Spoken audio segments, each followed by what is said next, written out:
नमस्कार, बहुत स्वागत है आप सभी का। आपके साथ मैं हूं ममता तिवारी। शुरुआत करेंगे एक बड़ी खबर के साथ। खांसी के सिरप से जुड़ी बड़ी खबर आ रही है। भरतपुर सीकर में 2 बच्चों की मौत इस सिरप से नहीं हुई है, ये जानकारी सामने आई है।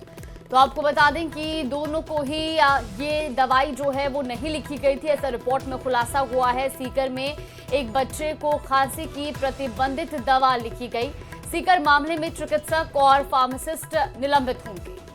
देखिए, बिना चिकित्सकीय परामर्श के दवा ना लें, एडवाइजरी भी जारी की गई है। डॉक्टर्स को भी प्रोटोकॉल का पालन करने की सलाह दी गई है।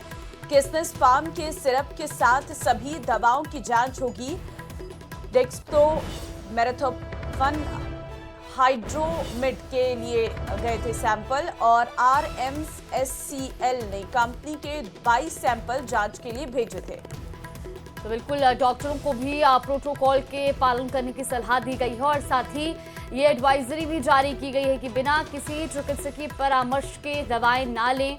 आपको बता दें कि इस सिरप का जिस पर कई सवाल उठ रहे थे उसके सैंपल भी लिए गए थे और जिसके बाद अब ये रिपोर्ट में पुष्टि हुई है कि इन दोनों ही बच्चों को ये दवाई जो है वो नहीं लिखी गई थी।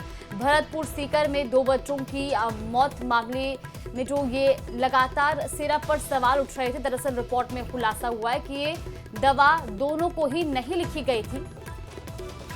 सीकर में एक बच्चे को प्रतिबंधित सिरप चिकित्सक की ओर से लिखी गई थी, जिसके बाद अब उन पर एक्शन भी लिया जाएगा और साथ ही एडवाइजरी भी दी गई है कि बिना किसी परामर्श के दवाएं ना लें।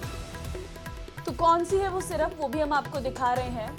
इस सिरप पर तमाम सवाल भी उठे थे और हालांकि इस सिरप को लेकर पहले भी कई बार सवाल उठ चुके हैं, लेकिन इस बार जब विवाद बच्चों की मौत का हुआ तो इस पर जांच की गई और ये सामने आता है कि इस सिरप को पीने से बच्चों की मौत नहीं हुई है, उन्हें एक प्रतिबंधित सिरप दी गई थी।